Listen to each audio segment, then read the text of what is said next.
Jessica won't let me listen to the golf tournament. Listen to what I'm listening to. It's over. He's lying. Among the many and diverse.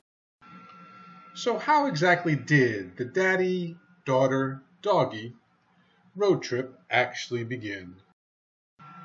Let's explore the real-world circumstances that brought this trip into reality the beginning of June 2016. The first step was that Todd and Karen talked Jessica into adopting a puppy. Yes, you guessed it. She adopted Mars, the smartest puppy in the world. Or, as some people know him, Spawn of the Devil. Even Sebastian could only look and wonder. So Randy and Andrea and Sebastian go up to Baltimore to bring good old Mars back to Tampa, where he spends the next 5 weeks living with us. While Jessica gets deployed to Pago Pago, a lovely little island out in the South Pacific. Yeah, Jess, tough job. So Jessica finally decides to come back to the good old US of A, collect her dog, and get back to the real world. So now we've got to get her and Mars, the smartest puppy in the world, from Tampa to Baltimore. Got to drive. Can't have Mars flying in a plane. That's dangerous. Find him? Where's that lizard? Where'd that lizard go? Where'd that lizard go? Did you get the lizard? Where's that lizard?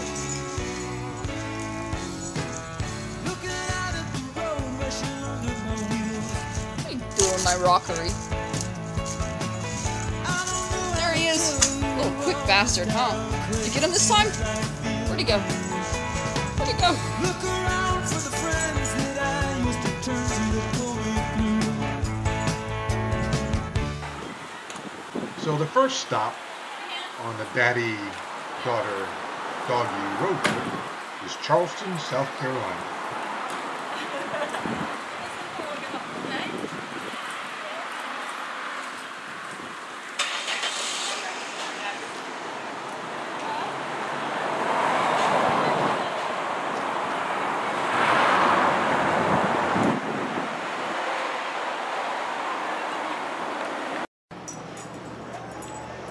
Mars. Mars. Hold still. Tell him to hold still.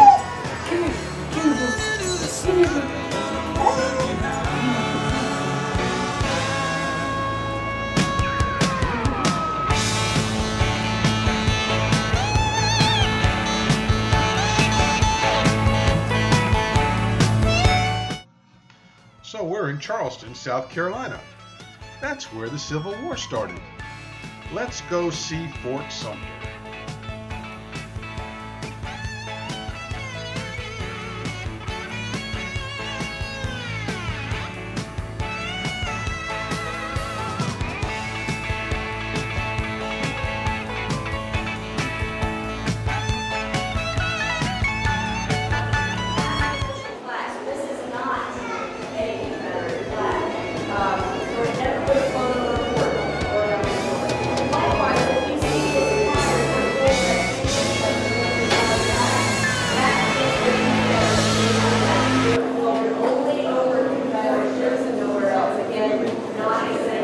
I'll get your release later. So, in March of 1865, the flag design was changed for the final time. I mentioned there were 3 official Confederate flags. So the third one came around in March of 1865. And the reason they changed the design again was because when the flag is at a flag, is hanging on a flagpole and there's no wind, that's all you can see. What does a white flag represent? Yeah, surrender. So it was causing a few problems. So in March of 1865, the flag design was changed to the 3rd National Confederate flag, or the blood-stained banner. It looked very similar to this one. The only difference was that it had a red vertical bar down the flying end so you'd be able to see the red and the white. And that was the flag of the Confederacy from March of 1865 until the end of the war in April of that year, on April 9th. That third national flag did not fly over Fort Sumter because... After the fun lecture about the Confederate flag, it's time to board the Spirit of the Low Country, our boat.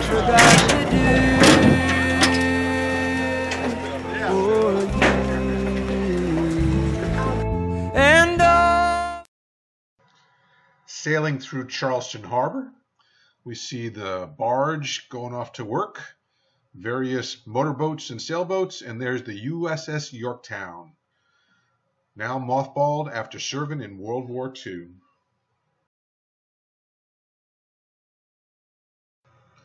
Coming into dock in Fort Sumter, and as you can see, it's just sitting out there in the middle of the harbor. Took them about 10 years and about 100,000 tons of fill for them to build up the island in the middle of the harbor so they could defend it. Started in the War of 1812.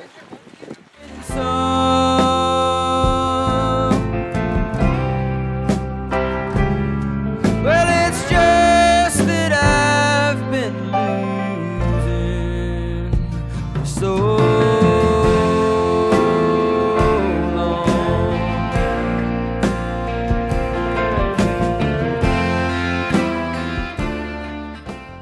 monument you see there at the base of the flagpole is a monument to Robert Anderson, the commander of the fort that ultimately gave in to the Confederates when they started to bomb the fort with cannons. He and his men managed to hold out for about a day before surrendering, but he's considered a hero by the Union Army and given this monument many years later.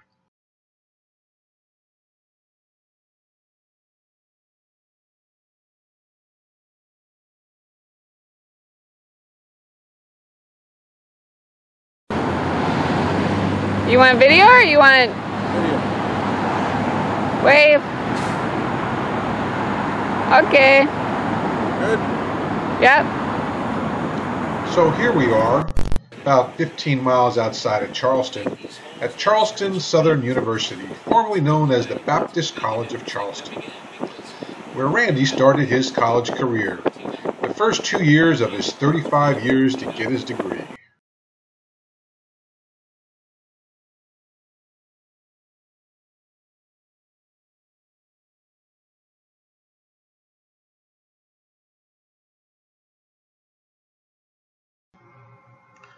So we took a little drive around the campus. Mars was very interested. Place has grown a lot in the last 40 years.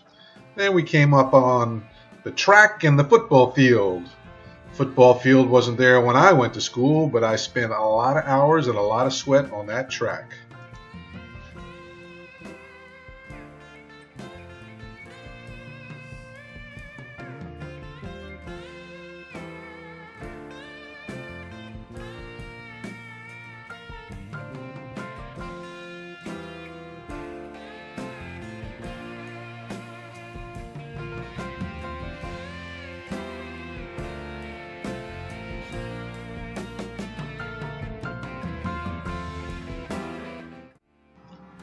So in our search to find the finest in local cuisine, we're off to the Swig and Swine for lunch.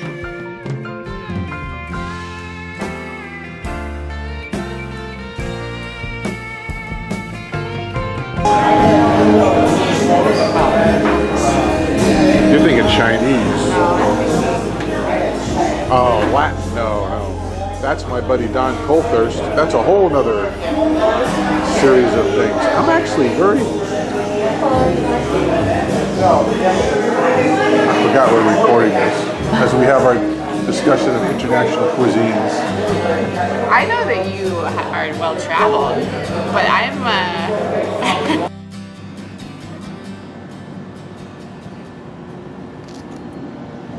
Next stop on the trip back to Baltimore is Williamsburg, Virginia.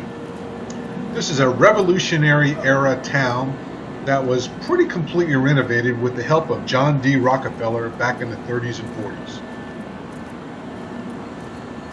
got lucky and found a room at this great hotel called the Woodlands.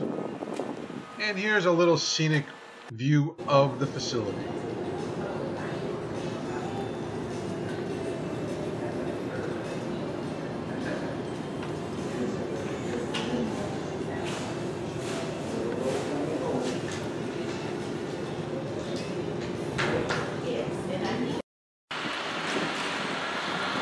Here's the Revolutionary Era Market Square, or as Jess likes to say, the beginning of the tourist trap.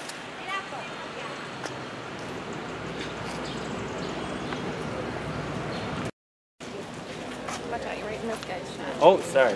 That's okay. I owe you $1,000 for being in my movie. Oh.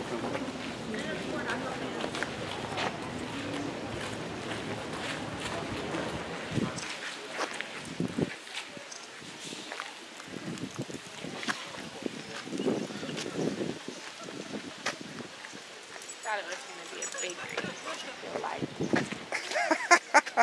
You feel deceived and cheated? Did you read the sign?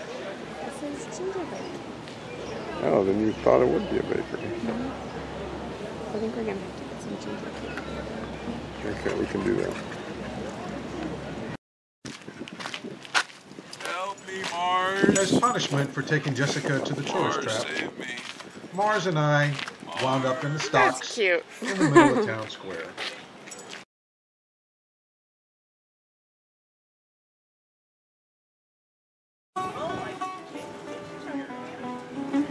Might take one more minute.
The centerpiece to the restored village is the governor's mansion. Way back when Jefferson stayed there, Washington stayed there, all the big shots after the Revolutionary War.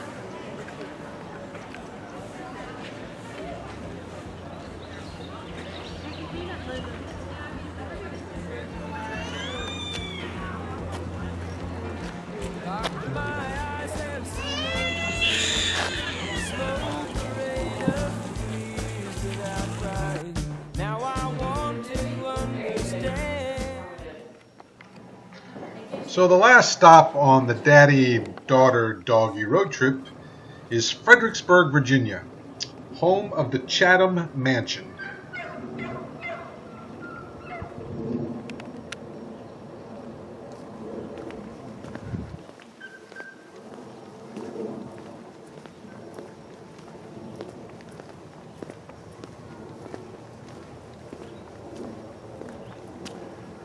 The mansion was an old plantation back in Revolutionary War days, built by the Chatham family.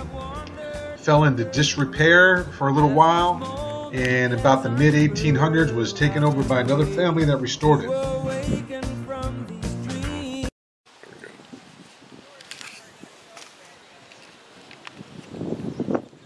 Welcome to Chatham. I've already been here for a long time. Well, this is for the movie. These people don't know that. You just spoiled the ending to my movie.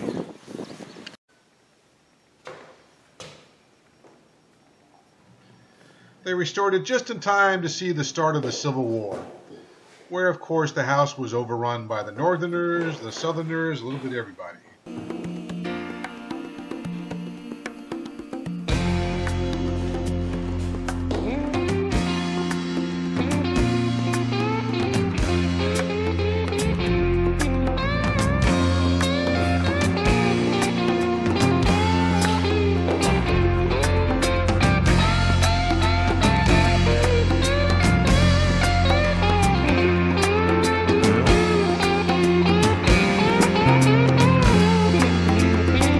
Doctor, my eyes, they cannot see the sky. Is this the price for having learned how not to cry?